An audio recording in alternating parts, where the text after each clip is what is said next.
I was born in Grand Falls, and when I was 2 months old, we all moved to Millertown. And I was in Millertown then for 17 years till I finished high school. Then I took an apprenticeship program. I went to trade school in St. John's, done a lot of mechanics. 9 months in there, and then I served an apprentice with McKinley Motors on the Marchant Road. I worked there about 7 years, and then when the trade schools opened in the province, that was in '63, I was hired on then to teach automotive in Portabass, and that brought me over on the West Coast. And I've been teaching there for 22 years, Portabass, and they shifted me in trade school 1 year to do the apprentices, shifted me in Grand Falls to do to be supervisor of instructions there. I left that and I went to university and finished up a degree in vocational education. Then I came back to Portabass and done what we call a pre-vocational program, which was teaching high school students, something similar to industrial arts. I done 3 summer schools then in St. John's in the industrial arts program. And when we got laid off, I opened my own garage and ran that for 9 years. And then, because of leased cars really, I closed the garage and got into stained glass. Where do you get this knowledge? Where do you form opinions and so on? You can listen to the TV, or you can listen to the radio, you can listen to other people, or you can certainly read books. And there's millions of books, millions, and they're readily available and fairly cheap. So, like this Anthony Trollope business, he wrote a whole series on the church. He wrote a whole series of books on these rich people and how they lived. And then he wrote another whole series, 15 or 20 books, dealing with Parliament in England, how England was governed. And if you read it all and ties it all together, and then you can see, well, that's exactly what's going on in my province, and I'm a result of that, you know, because that's what forms you. Your culture and everything's based on what you learned and passed on. But there's other books, like I got into Gulliver's Travels. Now, Gulliver's Travels is unless you know the period, unless you know who he's making fun at, it makes no sense. I remember growing up reading Little Abner in the comics. Now, in Little Abner comic, they were making fun at General Bull Moose. Well, who's General Bull Moose? Well, he happened to be the President of the United States at that time. And now everything made sense once you knew that. But if you didn't know it, nothing made sense. The other guy, too, I read a lot of was Scott, Sir Walter Scott. I guess there's 20 books or 30 books I got belong to him. And read belong to him. He's wrote all about Scotland. And as a result of that, I understand people living in Scotland. And we got Scottish people living in our community. And you wonder why that the McDonald's don't get along with the Campbells. They don't. 500 years they've been at it. So there's a reason behind it, and so on. And what happened at the border in England, between England and Scotland, is still happening today, you know. And I can see evidence of that here where I live. So, and there's only 2 books actually. One was Little Women. I just can't master it. I'll try again. The other one is James Joyce, who's an Irishman, and he wrote, oh my goodness, he wrote Ulysses, and so I got it right there. And I'll read, probably, I will finish it. I'll read a couple of pages. After I finish this another book, I'll go back and read 3 pages. And that's a stupid book. But let me tell you about that book. That book at University of Memorial, they teach that book at the university. And there are people who got a society called Ulysses Society where they discuss that book. And another society, I think it's called the Joycetonian Society, after James Joyce, the guy who wrote it, is just stupid. I mean, he got maybe 9 pages of written material without punctuation at all. And he's got a sentence there, a word there, maybe 42 letters in it. You see, it's just unreal. So I was talking to my brother the other day, and he said, that's nothing. He said, I'm into Finnegan's Wake, just another one of his books, and that's worse. And I see one on the bookshelf the other day, I was in there, called Dubliners, and that's worse. So, you know, I mean, I can't imagine anyone going to university and studying that. But books contain knowledge. And I don't care if they're fiction, not like that, a lot of the books that are written out in little stories, you read one and you read them all. Like Louis Moore and his westerns, you read one of them, you read the 50 they wrote, they're all the same. Only thing is the cowboys got different hearts, but it's basically the same story. But there's not much to learn there, right? But like Charles Dickens, now he wrote all about the poor people in England at the same time that Trollope was writing about the rich. Like he wrote Oliver Twist and all them, you see. So you learn the history, because fiction writers, with some exceptions, they're not really fiction. They're fiction based on fact. You know, like they'll write a story on well, no trouble to write a love story, if you like, on Henry VIII, because you got 8 chapters right after that. Is it that many boys he had? Whatever, you know. So, but to sit down and read a book, you know, I buy all used books, so you'll get a used book. Let's say you pay $20 for it, and it could have 1,000 pages in it, fine print. So you're talking maybe 3 weeks to read it. So where are you going to get entertainment for that kind of money? You see? You know, a movie will cost you almost as much as that. So plus you're learning, you know, and you get into a series. Like I got into King Solomon's Mine, where we read that as youngsters, and this guy writer who wrote that, he also wrote 10 other ones. So then you get on the internet, you get the other 9, right? Because you're familiar with the period that he's writing and so on, and that's the way it is with them all. Robert Louis Stevenson's the same. You try to get them all, right? But that's the good one, better ones.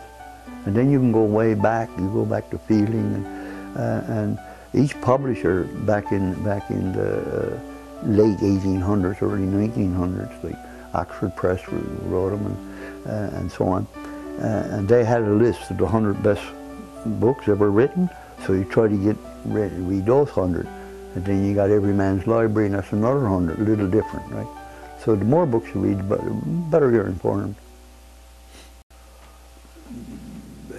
1800 England was where the English lords and all the squires and all those people had a tremendous effect on the way we live in the province of Newfoundland and Labrador.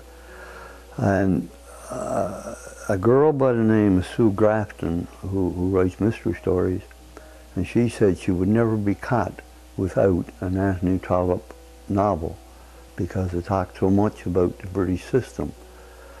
So I got into Anthony Trollope, and he wrote about the rich in Britain. The upper class were called the landowners.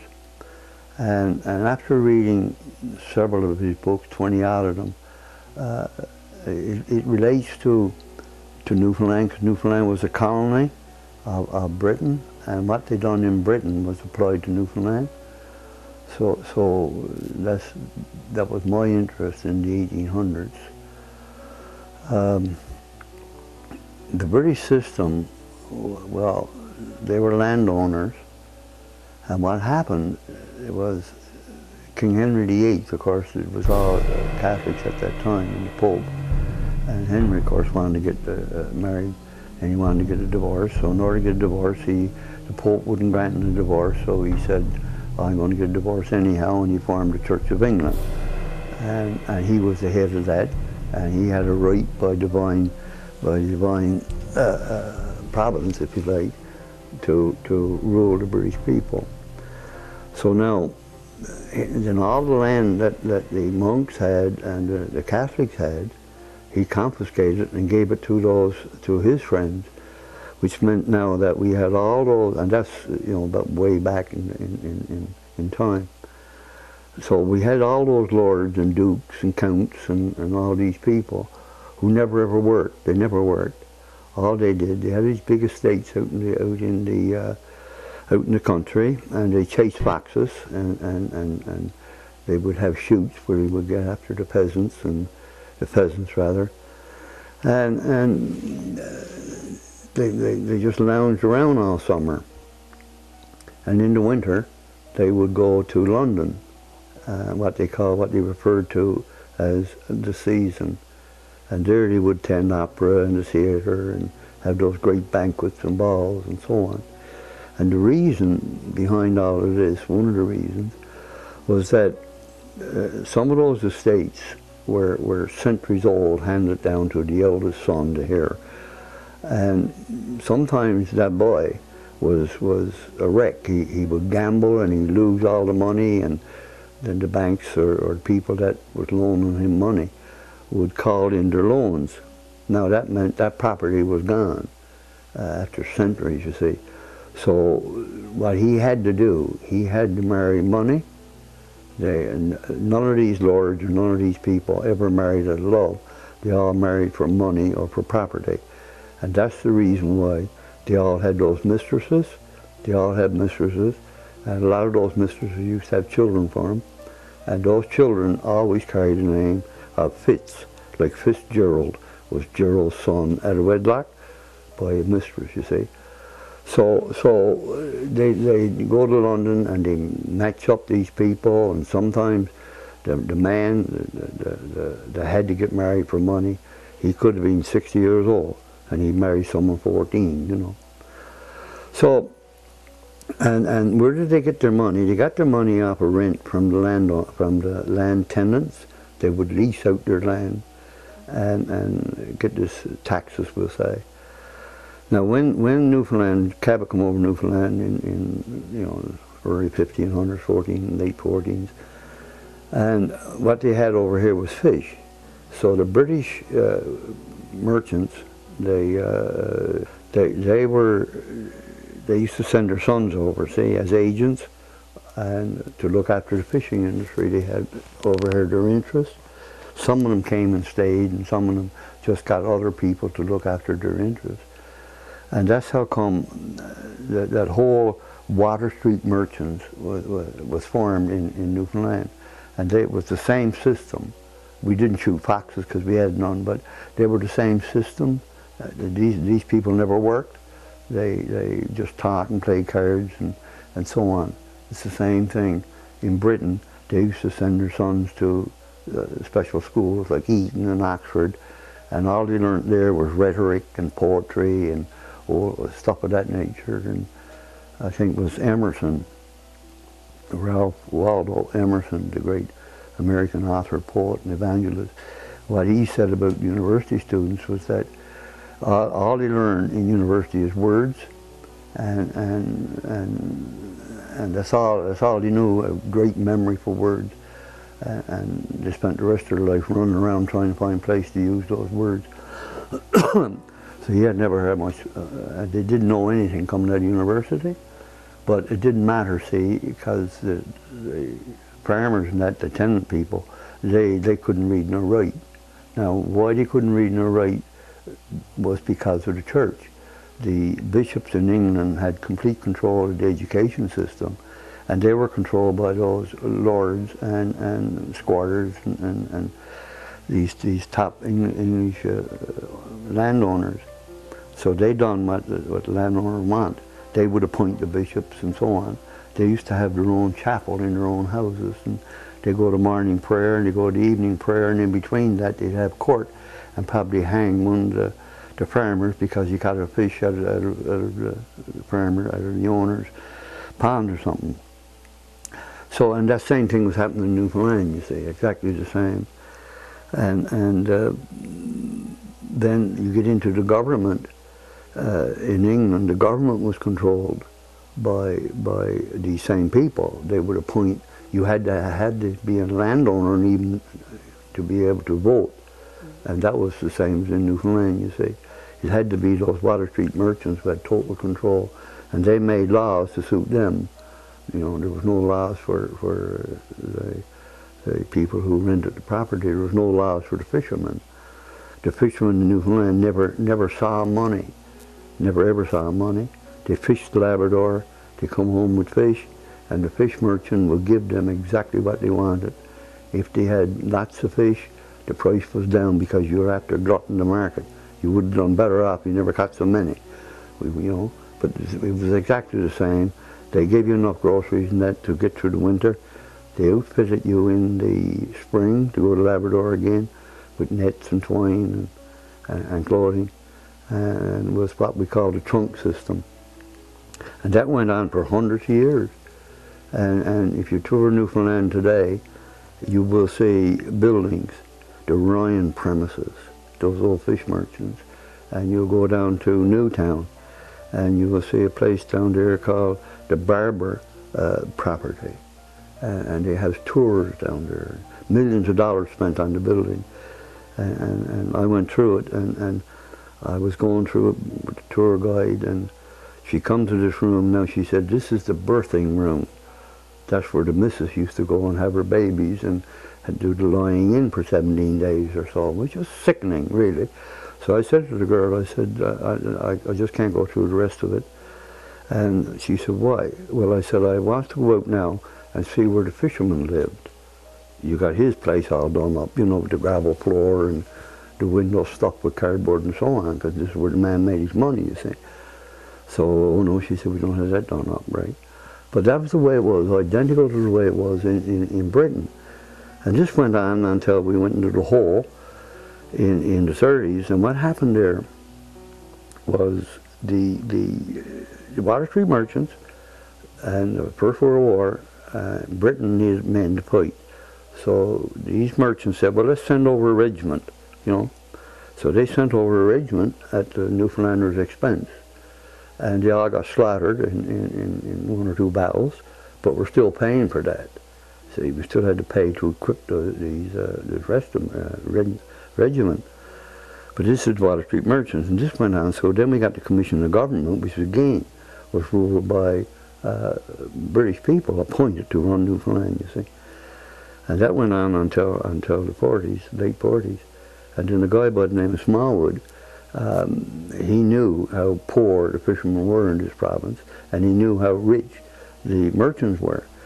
So he took on the Water Street merchants, and the only way he could do anything with them was to preach this confederation with Canada. And when that came about in '49, there were most of the fishermen in Newfoundland knew then what was on the back of a Canadian nickel. They had no idea. They never had any money, you see. There was women in Newfoundland never saw money until '49, you know, 50, when the old age pensions came, the baby bonus came, and so on. So that set up a change. Now, the system is still there, but the merchants got hurt because of what Smallwood was doing. He would start to educate the people. He built schools, he built universities, he built hospitals, he built running water, and it got to the point where a fellow, one of those rich merchants, was going to Florida one winter, and sitting in the same row of seats with him was the janitor of the school, taking his children out of Florida. I mean, we can't have that. Okay, so after Confederation and the build-up of the province with roads and electricity and water and all of this, that took 15, 20, 30 years to get us up to standard with the rest of Canada. What happened then, of course, these Water Street merchants now had to compete. They had to compete with Eatons and Simpsons on the mainland. And Eatons and Simpsons, prior to Confederation, they had to pay a heavy tax or tariff to get their goods into the province. So that gave the merchants in Water Street an advantage. So they lost that with Confederation. That's why they were anti-Confederate, because they were going to lose this business. And then, as time went on, some of those businesses start in mainland businesses, start to invest money in the province, and start to build their own business in here and start to compete. And that destroyed really the Water Street merchants there.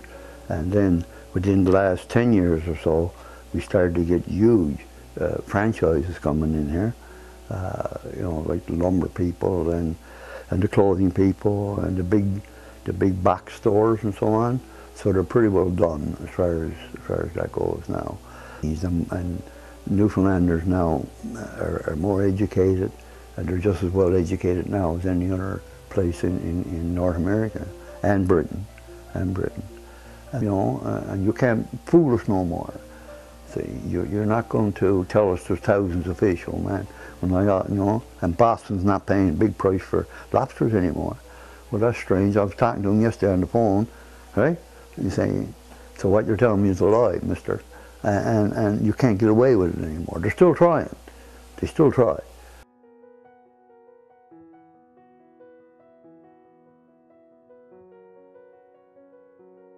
With the changes that we've had experienced,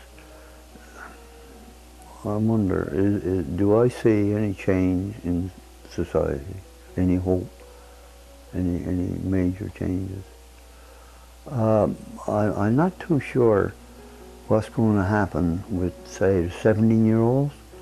They're definitely got a different outlook on life and everything than I had at 17. Because at 17, to me, work was more important than anything else, and it still is.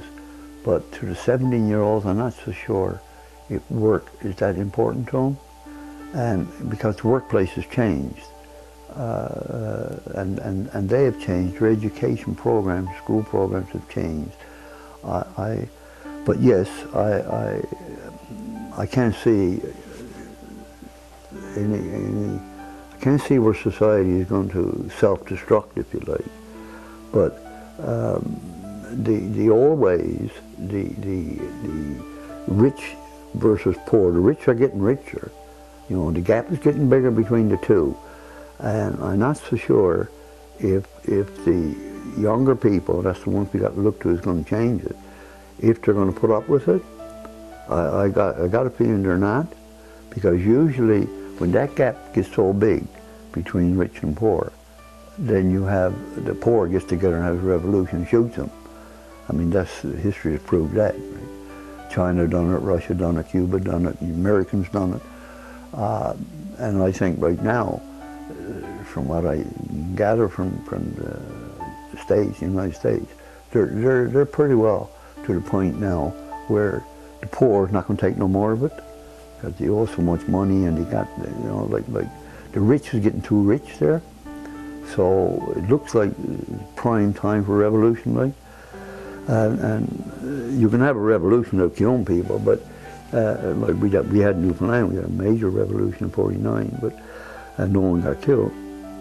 So I think yes, there is hope, because they're better.